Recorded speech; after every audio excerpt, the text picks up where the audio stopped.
दर्शकों नमस्कार। धनतेरस की आप सभी को बहुत बहुत मुबारक हो, आशीर्वाद हो। दर्शकों जानते हैं धनतेरस तो हम सब मनाते हैं, लेकिन इसका माइथोलॉजिकल रीज़न क्या है, किस वजह से हम धनतेरस मनाते हैं। देखिए आज है 29 अक्टूबर, जो कि कार्तिक मास की त्रयोदशी है और हर साल ये कार्तिक मास की त्रयोदशी को मनाया जाता है। इस बार कृष्ण पक्ष त्रयोदशी 29 अक्टूबर को मनाया जा रहा है। क्यों मनाते हैं इसको? इसका नाम धनतेरस। धनतेरस क्यों पड़ा? देखिए, धन मीन्स लक्ष्मी और तेरस, तेरस मतलब क्योंकि ये त्रयोदशी को मनाया जाता है। धन की लक्ष्मी, धनवंतरी। अब जब समुद्र मंथन हुआ था तो समुद्र मंथन से कई रत्न निकले थे। उसमें से एक धन्वंतरी रत्न भी निकला, मतलब धन्वंतरी गॉडेस निकली, गॉड, जिन्होंने धन्वंतरी गॉड जिन्होंने अपने हाथ में एक कलश लिया हुआ था, अमृत कलश, जो कि समुद्र मंथन के दौरान निकला था। नेक्टर निकला था उसमें से। तो इस वजह से इसका नाम धनतेरस पड़ गया। अब इस दिन पूजा किस विधि से की जाती है? दीपदान किया जाता है। 13 दियों का दीपदान किया जाता है, जिसमें से एक दिया हम कुबेर जी के नाम का, एक दिया लक्ष्मी जी के नाम का, एक दिया गणेश जी के नाम का, एक दिया सुनसान में यमराज जी के नाम का। क्यों? क्योंकि वो मृत्यु के, दुर्घटना के कारक हैं, तो हमें ये दुर्घटना से बचाता है। और एक दिया नल के पास। क्यों? क्योंकि समुद्र मंथन के दौरान जो गॉड निकली थी, वो अपने हाथ में अमृत का कलश लिए हुए थे। जल से निकली थी और अमृत कलश उनके हाथ में था।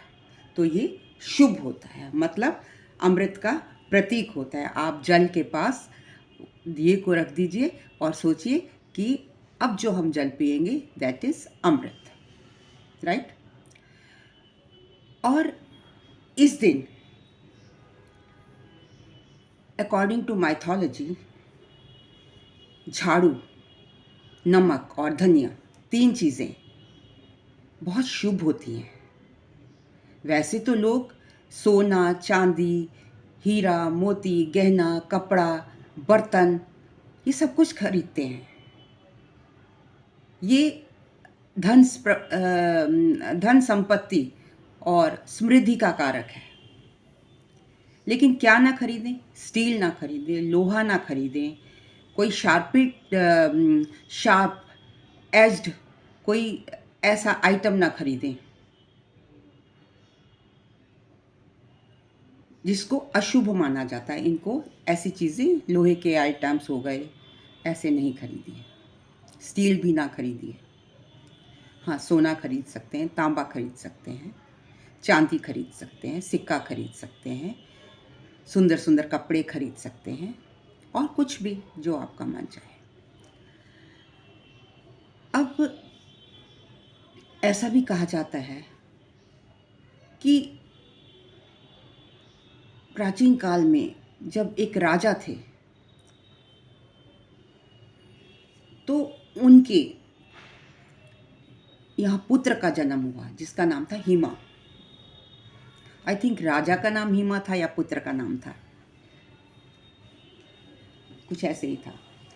तो जब एस्ट्रोलॉजर्स आए, उस वक्त में बहुत बड़े बड़े एस्ट्रोलॉजर होते थे, और राजा लोग अपने घर में अपने बच्चे की पत्री देखने के लिए बुलाते थे। तो उन्होंने भविष्यवाणी की कि जो आपका पुत्र पैदा होगा वो शादी के चौथे दिन उसकी मृत्यु हो जाएगी।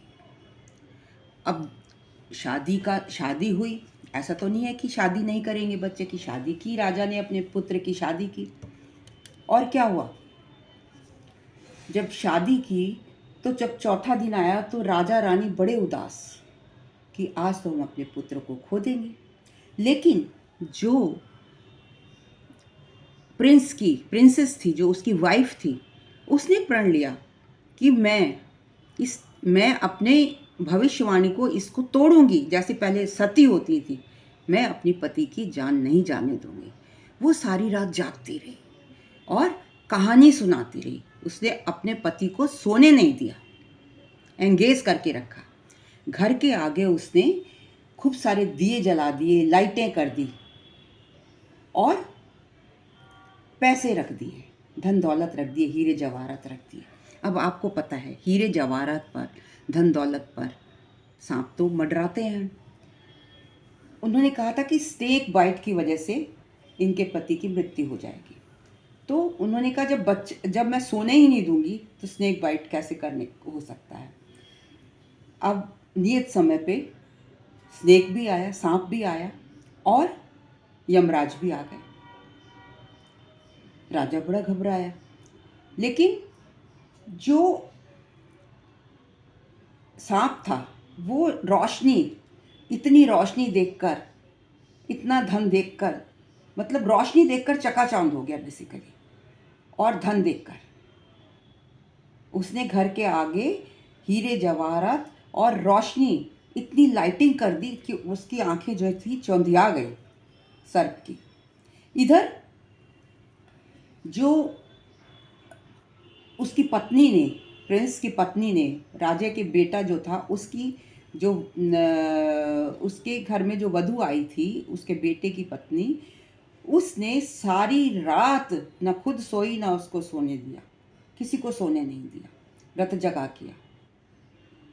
तो जब यम देवता आए तो क्या हुआ, यम देवता आए तो वो भी अच्छी अच्छी सुंदर सुंदर कहानियों में मोहित हो गए, उसमें लग गए।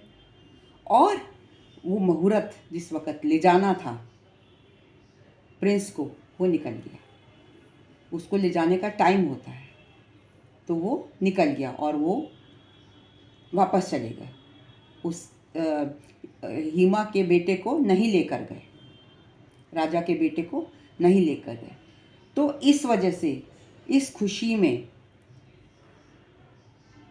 धनतेरस मनाई जाती है। एक तो ये धन के देवता हैं, और जो विष्णु जी, जो धनवंतरी जिनको गॉड हैं, वो विष्णु जी के अवतार हैं।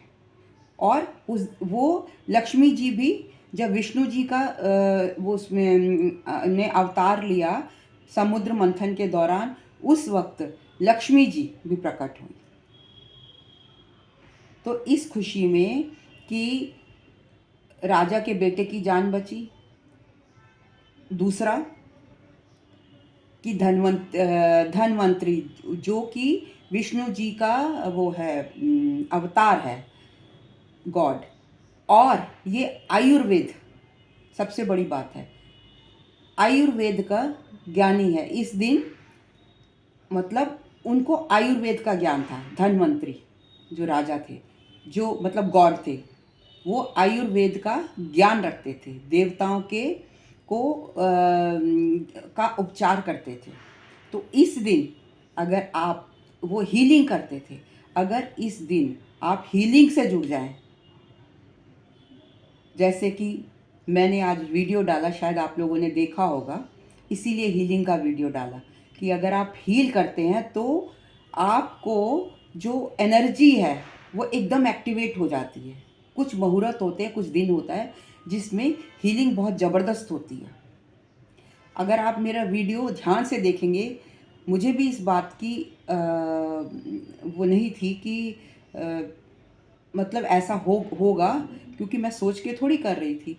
जो एनर्जी नीचे बैठी होती है सांप के फॉर्म में, ऐसे फन करके, अगर आप एंड में देखेंगे जो मैंने वीडियो डाला है, लगभग अगर पूरा देखेंगे आप तो उसमें ऐसे आपको एनर्जी दिखेगी सांप के फन की फॉर्म में। यहाँ से जो है हीलिंग के लिए एनर्जी आ रही है यूनिवर्स से। तो ये कौन करता है? बिकॉज पर्टिकुलर मुहूर्त पे आप कोई काम करो तो आप वो पावर गेन कर सकते हो। अभी मैंने बताया था झाड़ू खरीदते हैं। झाड़ू क्यों खरीदते हैं? धनतेरस पर झाड़ू इसलिए खरीदते हैं कि लक्ष्मी जी के चरण आते हैं, वो पधारती हैं, तो हम झाड़ू से घर की सफाई करते हैं। नमक घर की उससे पोछा लगाते हैं, नेगेटिविटी को दूर करता है। इसी वजह से आपने देखा होगा कि जनरली हम लोग घर में पोछा लगाते हैं नमक के पानी से। लेकिन मेरे हिसाब से नमक इसलिए भी खरीदा जाता है क्योंकि जब समुद्र मंथन हुआ तो समुद्र में से नमक भी निकला था। धनिया, जो जिसका मतलब है धन, और इस दिन धनिया भी खरीदा जाता है, इसलिए इसको धनतेरस कहते हैं। धनिया धन से जुड़ा हुआ है। उसमें से ये कामधेनु भी निकली थी, गाय। इस वजह से आज के दिन अगर आप गायों को चारा खिलाएंगे तो आपका मर्करी बहुत स्ट्रांग हो जाएगा, आपके दुख दर्द, आपके शरीर के रोग खत्म हो जाएंगे, आपको हीलिंग मिलेगी। तो इस दिन हीलिंग और गाय को चारा देना बहुत शुभ होता है। तो ये था धनतेरस के बारे में। मेरी तरफ से सभी दर्शकों को धनतेरस की बहुत बहुत बधाई। और हाँ, इस दिन आप धनवंतरी कुबेर का पाठ भी करें, मंत्र जाप करें। कौन सा? ओम ह्रीं क्रीं श्रीं, ओम ह्रीं श्रीं क्रीं श्रीं कुबेराय अष्टलक्ष्मी मम ग्रह धनम पुरु पुरु नमः। इसका 108 बार मंत्र जाप जरूर कीजिए, तो आपकी हीलिंग पावर भी बढ़ जाएगी और निरोगी हो जाएंगे, धन की प्राप्ति होगी, और जितने भी आपके बिगड़े हुए काम हैं वो शुभता लेकर आएंगे। जिस चीज़ की भी आप कामना करेंगे वो पूरी होगी। क्योंकि देखिए कितने सारे समुद्र मंथन से रत्न निकले थे, 14 रत्न। तो धन्यवाद, आशीर्वाद, आप सभी को बहुत बहुत शुभकामनाएं धनतेरस की और प्यार से सुनने की। मेरा आप सभी से अनुरोध है, मेरे वीडियो को ज़्यादा से ज़्यादा लाइक करें, कमेंट करें, शेयर करें और दोस्तों सब्सक्राइब भी करें। Thank you very much.